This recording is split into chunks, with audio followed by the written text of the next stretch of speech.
Welcome to Donmar TV News Channel. Si Angelica. Itong si Angelica Panganiban, ha? Nag-tweet ng kung ano-ano at binatikos, ha?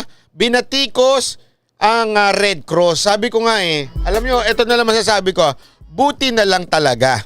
Buti na lang talaga at ang Red Cross ay wala sa gobyerno. Kung ang Red Cross siguro nasa gobyerno, kasalanan na naman ni Duterte ito. Pero dito, this time, ha? Lumabas talaga yung pagiging self-entitled o sa madaling salita, VIP itong tao na ito. As in B. Ano yung B? Baboy. Ay, hindi. Sorry, VIP pala. Masyadong pa VIP nitong tao na ito, ha? O, tingnan mo. O, ito yung mga kanya sinasabi. Sabi ko, grabe naman ugali nito. Ugaling Tungkol ito sa kanyang sinasabing meron daw palakasan di umano na nangyari sa Red Cross Subic, Olongapo. Dahil nauna pa raw ang ibang tao na sumailalim sa swab test. Oh. Ito ang sabi ni Angelica Panganibang. Oh, anong sabi niya? Ito. Ha? Hello, Red Cross! Hello, Red Cross Subic. Ilang oras na kami dito sa parking area nyo. Nakaalis na din mga nakasabay namin at inunan nyo pa ibang bagong dating. Okay lang naman kung palakasan, tweet ko na lang. Oh. Isipin mo, kung ikaw, tanga, totoo naman kung ikaw isang fan ni Angelica Panganiban at tanga ka at gullible ka, maniniwala ka dito, uy, grabe naman sa Red Cross dyan sa Subic. Palakasan, di ba? Kasi nga, gullible ka Feeling mo, lahat na sabihin ng artista, totoo. O, di ba? Kasi nga, tanga ka. O, di ba? Anong maiisip mo? Asama ng mga tao sa Red Cross, di ba? Hindi mo naisip na may dahilan. Bakit ganun? O, ito pa, dinagdag niya pa, taray ng Red Cross dito sa Subic, di sila namamansin. O, ang taray.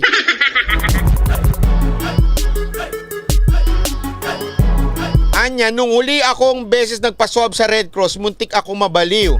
Nagpadala sila ng email na positive ako sa COVID, pero yung attachment results, negative ako. Ginawa nila yon sa buong Olongapo, guys.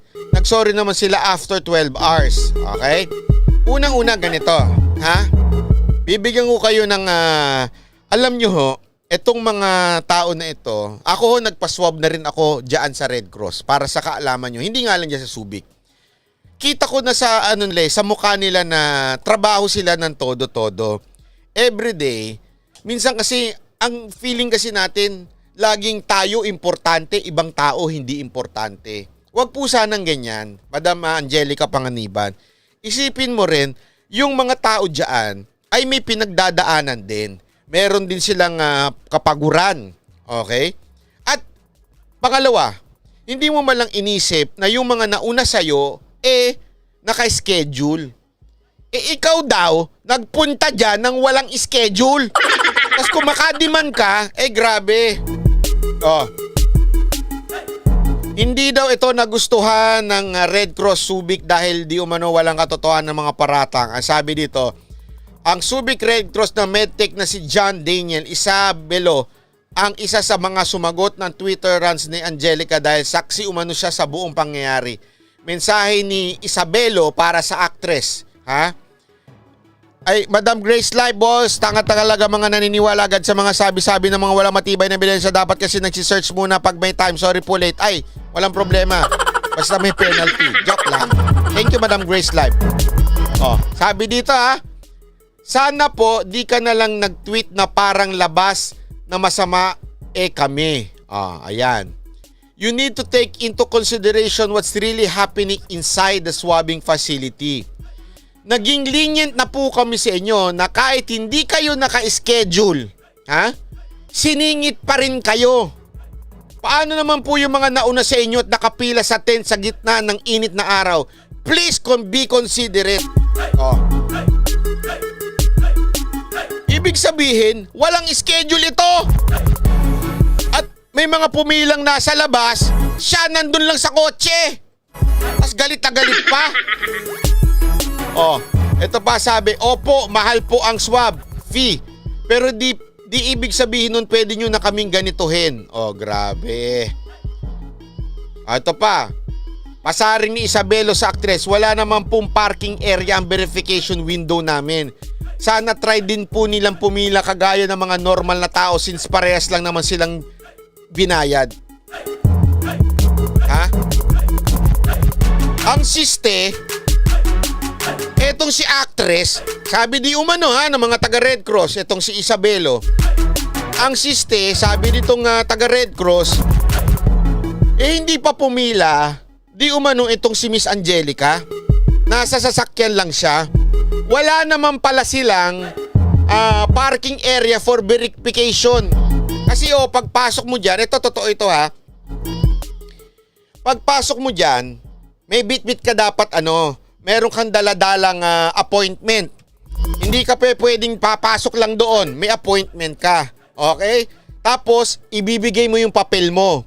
Ibe-verify muna kung totoo yung binigay mong papel na Tapos noon, tsaka ka pababayarin, tapos tsaka papupuntahin doon sa swab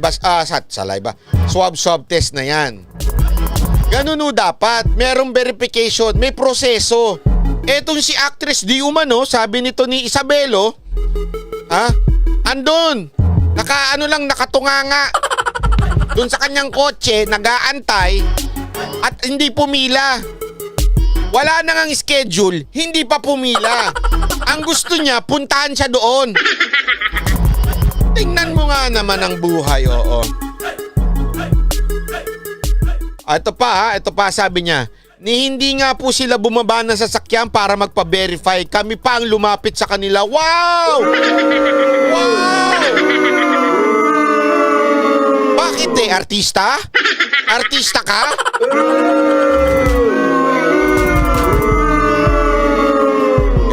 Sana ko si Ivana ka. Hindi, akala niya siguro pagkakaguluhan siya. Ay, alam mo yun, sorry laos ka na.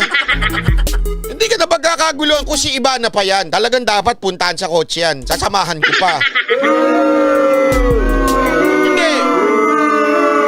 Kasi nga, dahil sikat yung tao, baka magdagsaan, di ba? Kung pipila si Ivana, magpapapicture yung mga tao. Pero ikaw, Miss Angelica, magsombrero ka lang at mas di ka na makikilala ng tao. Totoo naman di ba? Ngayon, marami nang hindi nakikilala ngayon basta nakamask ka naman o nakasombrero ka. Di ba? Feeling talaga Anyway, salamat Miss Angelica dahil na-appreciate mo ang mga pagod naming frontliners. Next time na magpapaswab ka, 12 midnight, papasok na kami para antayin ka.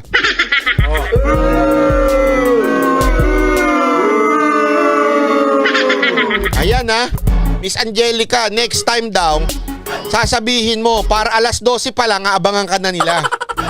Alas 12 ng midnight. Mag-aabang na sila para sa'yo. Hiyang-hiya naman sila.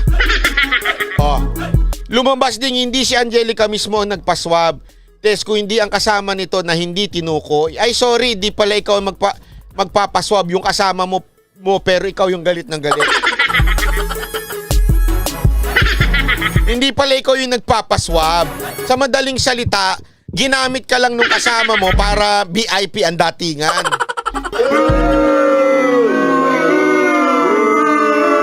Grabe. Ganon. Anyway, ito pa. Isa ring nagpakilalang swabber frontliner ang sumagot kay Angelica. Saad nito, be grateful na lang na naiswab yung kasama mo without queuing at maramdaman yung init sa tent while waiting for their turn. Isipin mo, talagang alam May appointment lahat na nagpapaswab today and hopefully kayo rin para valid tong rat mo, ma'am. Ayan People who were swabbed before you sa parking were actually ill. And yung isa nga ambulansya pa. Di mo ba kita, ma'am?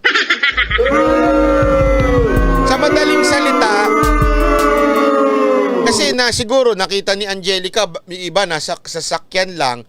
Iba, ewan ko kung meron sigurong bumubulong na, ay ano ba yun? Kung may bumubulong dun sa kaibigan ni Angelica na, bakit tinan mo yun, Bakit siya, nauna. Hindi niya alam, nasabi nga ill and yung isa ambulansya pa. Sabi dito, ang pagiging artista ma'am di kasama sa priority list. Lumabas ako to swab yung kasama nyo. Oh, ito pa pala mismo yung nag-swab sa kasama nyo. Next time, pumunta kayo maaga. We're open 9 a.m. Make sure may appointment kayo and better pila kayo so that malaman nyo na di lang kayo ang client namin.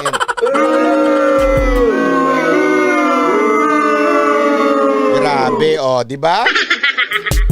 Sana sagutin ito ni Angelica kasi alam mo, may dalawang Angelica Panganiban sa Twitter. Okay? Na magkaiba, parehong marami. Marami ang followers. So, noong una nga, nagduda pa nga ako. Sabi ko, baka mamaya hindi to tunay. Kaya lang, ito palang tinanong ko sa KP. Sabi niya, yan talaga ang Twitter na laging kino-quote ng media. Ito nga, ang nag-quote niya ngayon dito is pep.ph. Alam naman po natin na media ho yan, pep.ph, mainstream media po yan. Talagang ito'y account ni Angelica Panganiban, di umano, kasi kinote siya. Unless sabihin ni Angelica Panganiban na, ay, naano ko, na-hack. Di ba? Yan naman ang palusot ng mga na-hack ako.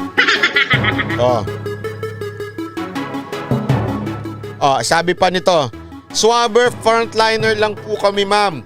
Maraming may kailangan po ng service namin, not just you. Hindi po kami artista na need pansinin ng mga taong privilege masyado, lalo na yung nakahiga lang naman sa kotse niya while sinaswab yung kasama niya.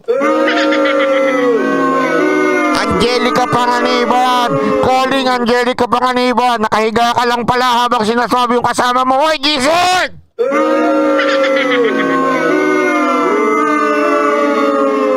Eto pa, sinagot din ng frontliner ang komento na isang netizen na totoo naman daw may palakasan kahit saan at minura pa siya nito.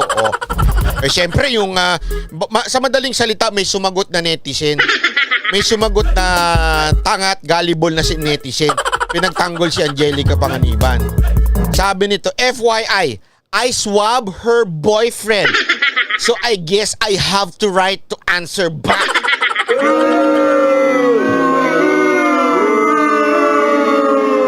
Sa madaling salita, boyfriend mo pala yun. Gusto nyo lang magpa-VIP. Kung may problema ka sa Red Cross, be it, I just stated what I experienced and believe it's true. Tell Angie na sa iba magpaswab ng mag-prioritize sa malakas naman po ata siya sa iba, just doing my job. Boyfriend pala naman, kaya naman pala galit na galit di umano si Angelica Panganiban. Kasi sabi nito, sino man nagsabi nito?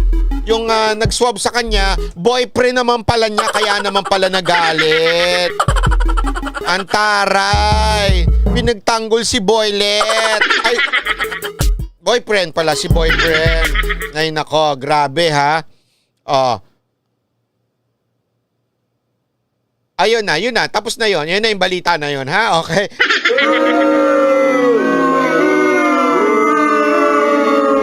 Kaya grabe, ano? Ganyan no, minsan ang ugali. Alam nyo, sa totoo lang, ang kagandahan, hindi ho ibig sabihin, santito, santita na sa personal. Marami ho kasing mga artista dyan na maganda. Ewan ko nga kung maganda ito. I don't find her beautiful. I'm sorry. Pero maganda, mabait sa telebisyon, sa mga movies, pero sa totoong buhay, grabe ho. Meron din naman talagang na hindi ko naman nilalahat kasi meron din naman ho talagang maganda, pero maayos ang ugali, di ba? Iba-iba na. Anyway, sa madaling salita ho, parang siguro lang, ayon sa kwento nitong mga nag-swab sa kanila, kaya siguro napikon si Angelica, dahil hindi pinaprioritize yung kanyang boyfriend. Di umano ha. O, di ba?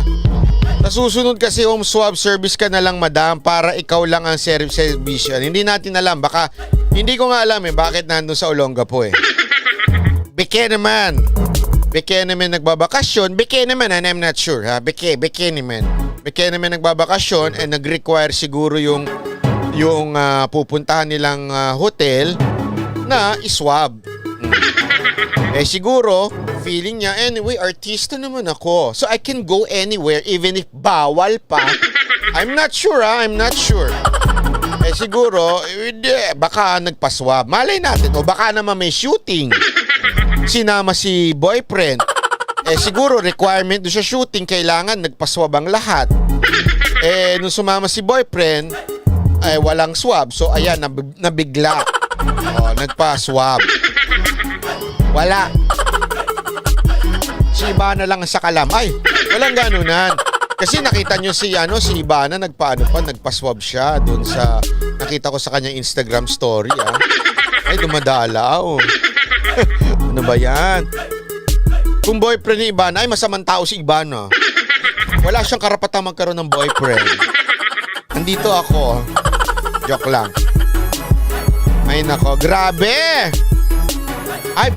Grabe naman Lorraine Vlogs Shooting taping, kayo naman. Mga malay mo may pelikula o merong pero may pelikula na ba siya? Parang wala naman.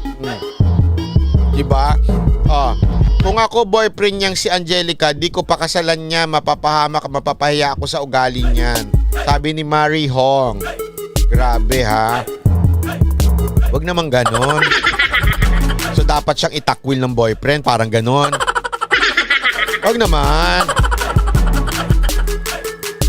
Ano kayang rant ni kung positive yung boyfriend ni Angelica? Oo nga.